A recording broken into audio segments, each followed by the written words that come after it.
Hey everybody, this is Rydo and we're back to Lara Croft and the Temple of Osiris. Let's continue. So it's been a while since I played this, a couple days. So I'm looking forward a little bit to doing these two DLC dungeons, but in all honesty, just the face of it, just knowing that this dungeon cost me $5 and this dungeon cost me $5. And the game itself was, I believe, somewhere around $30. That's a lot of money for this game. This game is really, really overpriced, and you can't get past that. Yeah, we have Lara Croft in the Osiris outfit, so we're gonna do the Tomb of the Embalmer, collect the 5 red skulls, bomb 5 crocodiles off the ledges to their death. Avoid taking damage from the bone saws. Complete the tomb under 10 minutes. Complete the tomb without grabbing any time bombs. If I do that without... Seems like 3 of these things would give me an item that's probably a unique item. This place is vile. Whatever happened here, it left a lasting influence. Let's see. And I guess I have to start with the thought of, like, how much of this do I really care about? Like, is it really necessary and helpful to collect all of these items, or am I just wasting my time? Because the economy in this game, now that I've played all of it, is so broken. And there really is no New Game Plus element. You can do the levels a second time if you want. Oops. That was not clear enough to me that I couldn't do that. Start. So if somebody didn't care about the gyms at all, then you'd have even a shorter experience. And in retrospect, there really is a good argument to say you shouldn't care about the gyms. Let's see, if I was going to do this without grabbing any time bombs, that would mean I would have to play very difficultly. I'd have to do something like this, and then this, and then I'd have to do something like this, and see, that's just not a realistic, it's just not a realistic quest. Even if this was a particularly short tomb, which would then cause problems otherwise, that's just not something I'd want to have happen.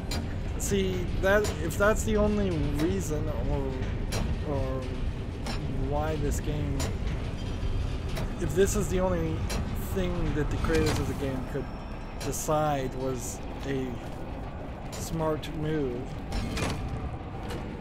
I assume that the fire's not going to come back up till I step on things. That's not a really great system to make me want to keep on playing.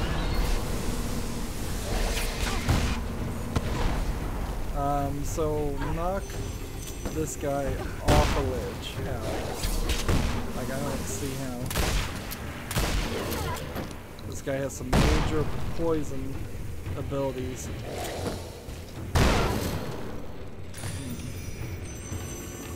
And I never really picked up an item that had any kind of ability better than getting supply drops and getting treasure bags. And even with that upgrade, it hasn't improved anything majorly. In fact, I'm a little confused, like, as far as what I'm even trying to get. This is interesting, the statues are upside down. With all of this, like, with all this inventory stuff, what was the point of any of this? Because even thinking that you could convince people to play this multiplayer over and over again, there's really no end goal. Nothing at all. It doesn't seem like you'd ever unlock any more suits. I bet this is all that's been made for the game. It doesn't seem like any of the amulets that you get really matter. I'm glad these elements were not in the Tomb Raider reboot, or the Rise of the Tomb Raider, certainly. Doesn't seem like you ever upgrade the Staff of Osiris or put a skin on it, which is kind of interesting. I'm glad those elements aren't in the main game, but there's really no reason for them to be in this game either. It's loot-based elements for really no reason.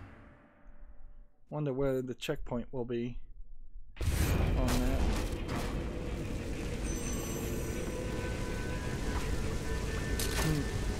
Am I actually supposed to do something like this? I think I am. Interesting. That is certainly a concept they never played with in the main game, is going through a rock and then using... No, that's not what they want me to do either. This is actually quite more complicated than any other puzzle I've seen in the game. They want me to get it here, come around here, go up around this. That way it locks me to this.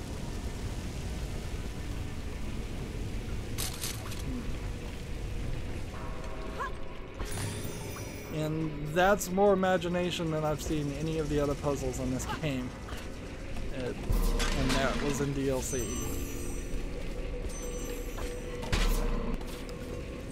Yeah, we're at the end game. We're on extra content, and I have no clue what they even originally thought their end game was going to be.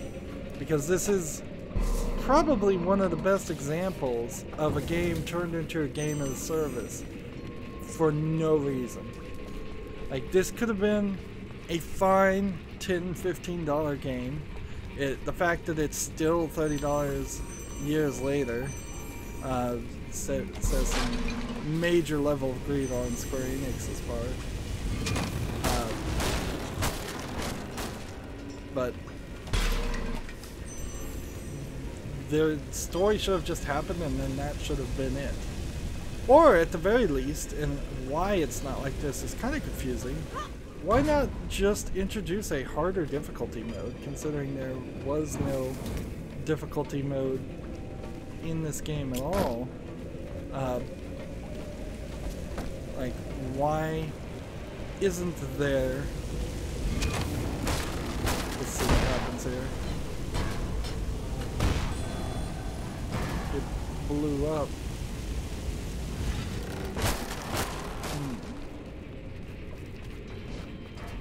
Like, it really doesn't make any sense that there isn't a new game plus with more difficulty, where I can go and take people, take on the tombs a second time, and at that point I would need the health upgrades. There arguably isn't much use for the health upgrades. That final boss was kind of tough, certainly in the main game, and the health upgrades may have helped a little bit, but I would say at least 70% of the reason I beat the final boss was based on just getting lucky and not getting hit at all.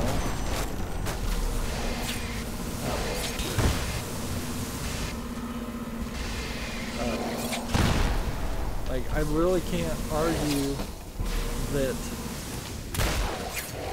it is based on... Double blow those up. That it was helpful to have the increased weapons, or the increased ammo capacity, or increased anything. I suppose it's highly unlikely that anybody actually would have made it to the end of the game and not gotten at least some of the upgrades. Maybe there's somebody who's done a no upgrade run of this game, intentionally not accomplishing anything, many of which you would just totally have happen. Okay, now that we stepped on that, we're a little bit safer. But anyone who's just casually playing would have probably been about as far as I am. I pretty much just casually played this whole game and tried to get all the red skulls, and I would have felt a little bit gypped had the red skulls not existed. That is the one per level collectible that I'm okay with, but the fact that it just rewards me by giving me some small unimportant upgrade, like, frankly, the quests in these challenges could have just been giving me more points towards the gold point challenge, and then you would have had a better system where it's like all the achievements are built around getting the gold point challenge, and you could probably bump it up to more of the bronze, silver, gold, platinum level challenges, and instead of getting like a max upgrade, ammo upgrade for getting 5 red skulls in this, you would just get 10,000 points. That would also make it easier to make the game, because then you can make every single level stand alone by itself. You don't have to worry about, well, is this level too difficult for somebody with no upgrades, which I'm not sure they did worry about that in any way. They may have simply just done whatever they wanted. I was trying to see if perhaps these spinning death wheels were controllable by the staff, but apparently not. I really hate that these are not saving when I collect these until I hit a checkpoint. This game is not programmed particularly well.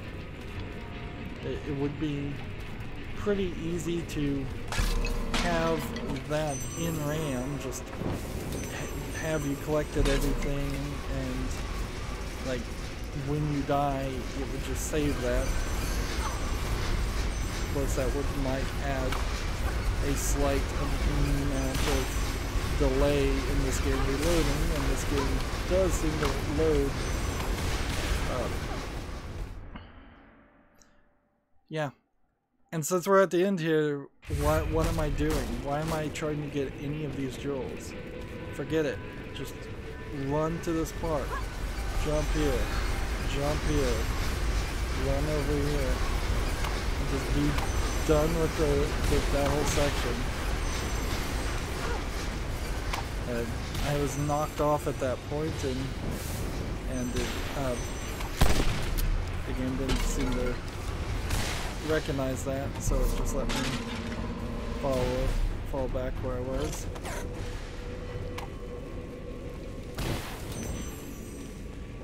When you pick up health upgrades, by the way, you're probably still getting the same amount of health always. So even having a significantly increased health bar, which I think at this point you can argue I do, there is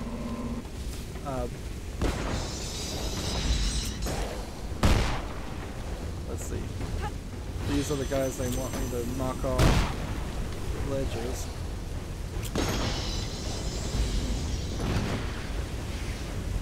So come on.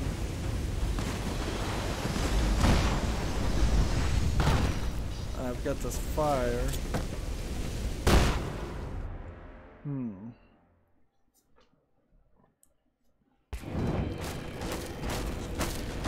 Little challenges like this don't particularly work, because you have to actually care about the overall game experience, and I don't think I really do. Alright. So I blew up both of them, and they both flew in directions that I didn't want them to fly.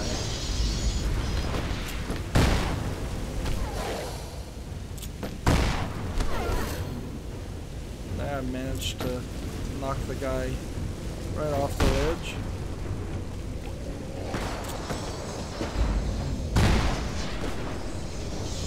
See, I don't think this has worked once just because of the awkwardness of angles. This feels like something that should have been programmed a lot better if that's what they expected me to do. There's not much of a gap. Time to study this place. The sophistication of these mechanisms is stunning.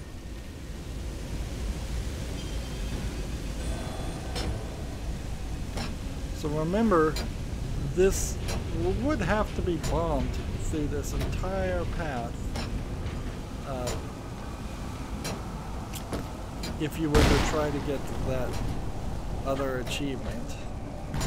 Like, highly unlikely that most players would go through the struggle to do that. And I don't know what kind of player would even waste their time, frankly, trying to accomplish any of that stuff. To play and be a completionist on this game. I don't know where the reward for that comes from. Unless you're trying to do like a 100% speed run, it seems like this is a fine example of like an old school NES game that are simply making crazy challenges to hide the fact that the game is incredibly short. That's really what this all just falls right back down to, is this game is way too short, and they're trying to stretch in the worst ways. Arguably, a lot of games stretch the length of their gameplay by... apparently I need to roll a ball back up.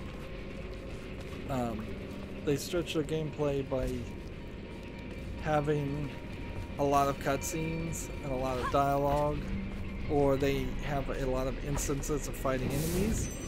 It wouldn't kill this game if there was a lot more enemies, if there were waves. So I lost my score multiplier to get that one gem, so that was actually a mistake. I shouldn't have bothered to get the gems.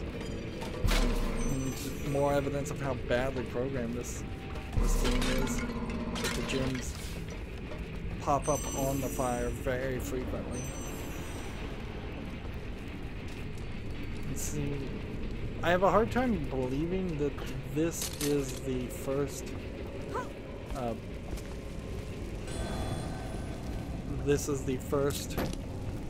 red skull. So blow this over here.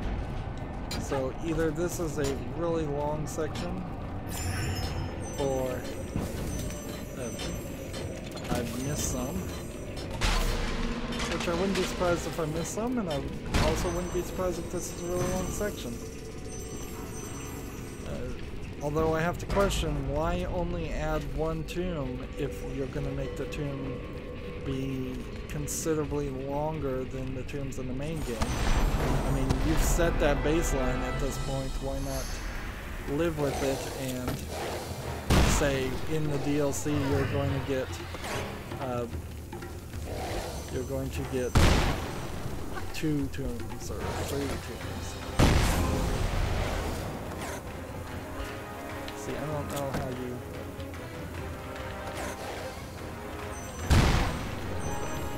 I don't know how much of this you spend your time on, and I don't know... I'm still not certain that this is going to work. Like, that's certainly asking a lot. Those are just scarabs.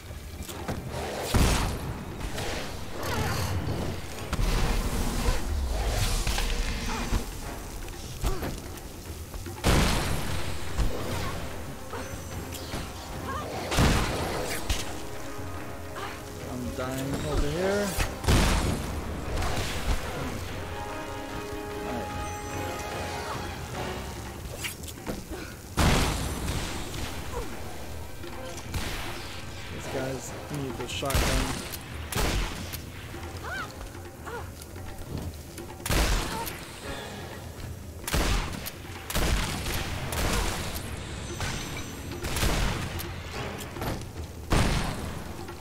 Come on.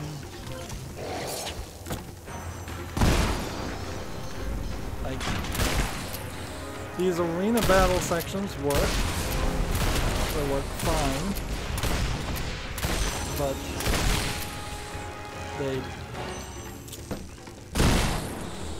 I would prefer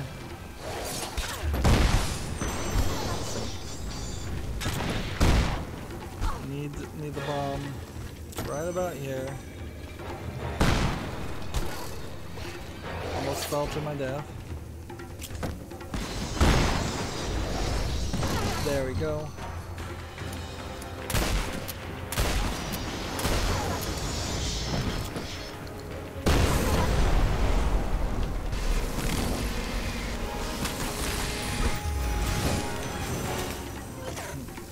Premature.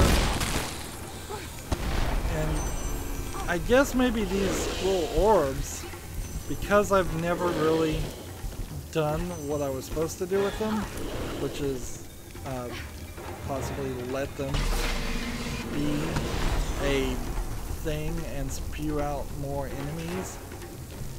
I guess I never ran into a scenario like this where these orbs could really hurt me.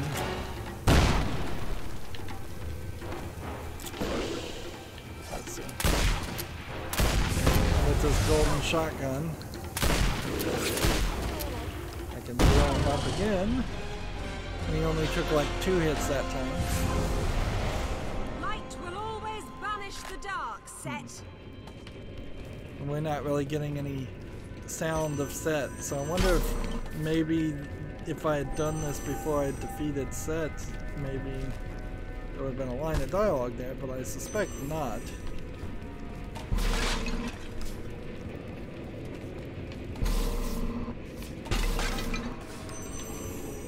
I'm wondering if this game had some cave creatures that weren't particularly violent. Things like, for instance, how can we come off on a ledge here? I guess maybe I have to jump from the edge. There's a red skull. There was no explanation of why they're red skulls. Like, it's not even what I would classify them. I'd call them headdresses or artifacts. Like, you're making a unique name by calling them red skulls and doing nothing with it. Yeah, if there were like rats or bats or wolves or something that would just always come down the stairs and you'd have to clear them off, like really small scarabs, things that barely did any damage or maybe did no damage at all. Every little step you ran into something that would make you have a reason to shoot and hit the urns. That might make a little bit more sense. There's got to be a safe place along the path. Hopefully that was a checkpoint.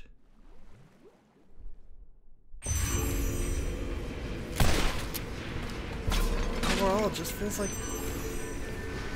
There's got to be a safe little more place thought along the path. could have been put into this.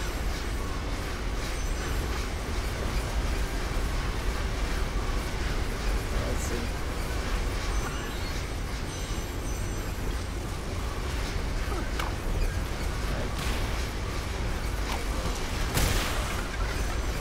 There's just too much of this now. Let's see, I'm back to bronze point challenge.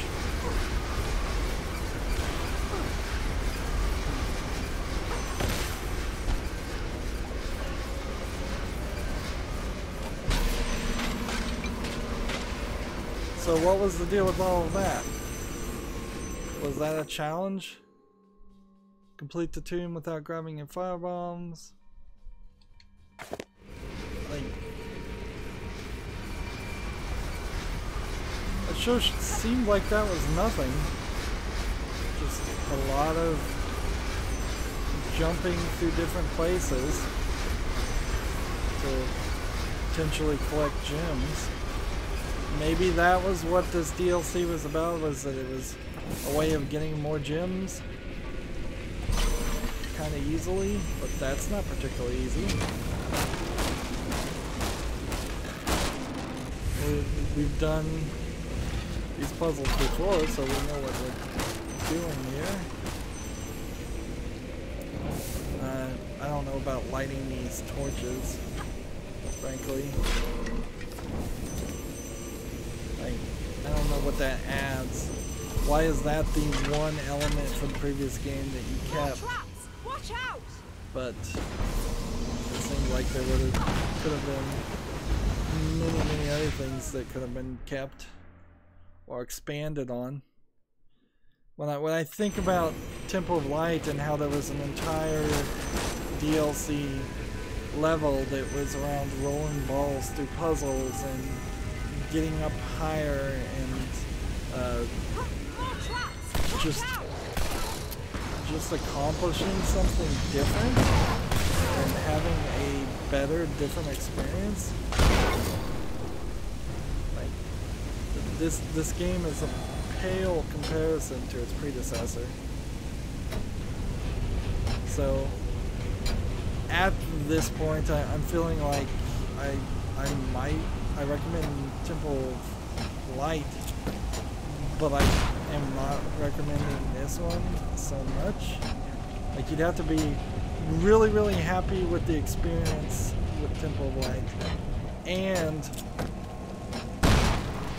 want more, which I feel like Temple of Light probably gave you enough content to satisfy you for a lifetime with this type of gameplay. Or at the very least, even if it didn't do that, this doesn't feel like it satisfies a desire for more.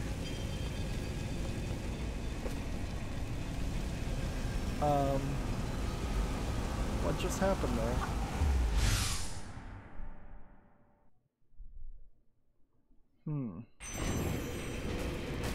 Wait a minute. When I stand on this,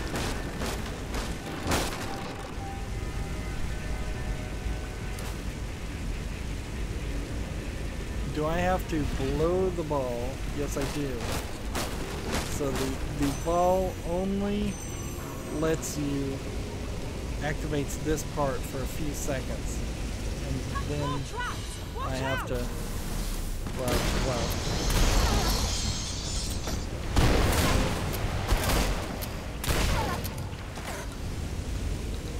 Definitely I got a quick kill for that.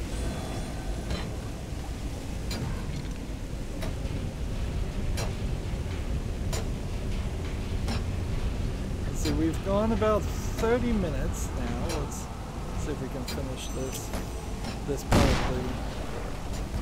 the puzzle. But while we're here, why not just cut into our time some more?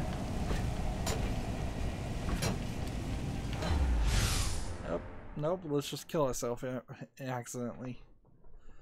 Yeah, we're 30 minutes into this puzzle. I feel like this tomb will take us probably about an hour. An hour for $5 of entertainment, which is an incredibly poor offering, financially speaking, when you consider that I don't think it quite costs $5 to get a cheap movie ticket, and that's 2.5 hours of entertainment usually because of all the credits and such. If not, let's say just 2 hours of entertainment and 30 minutes of credits. So $2.50 an hour would be a movie. Movies are rather expensive. $60 $60 for a 30-hour game seems to be generally what video games should cost in my mind. That they've been creeping up with the season passes for $10 for a season pass, $20 for a season pass, to make it more like $80 for an 80-hour game, maybe. But for like a 40-hour game. But that's still, if you take the $60 for 30 hours, that means you're paying $2 an hour. So this DLC is not blowing me away, and it's 2.5 times more expensive than playing any other game. So how can I really suggest or play Temple of Osiris at that price point? Even if you get it 50% off, it's still too expensive. You'd have to get it in the Lara Croft bundle on Steam, and that Lara Croft bundle would have to be 80-90% off before you can even start to say that this is a good value add, in my opinion. And since it's still not blowing me away as a game, I'm not sure it's worth even that. Every Monday, Wednesday, and Friday, I stream Hearthstone and cover video game news. And video game news generally means looking at every single game that comes out on Steam.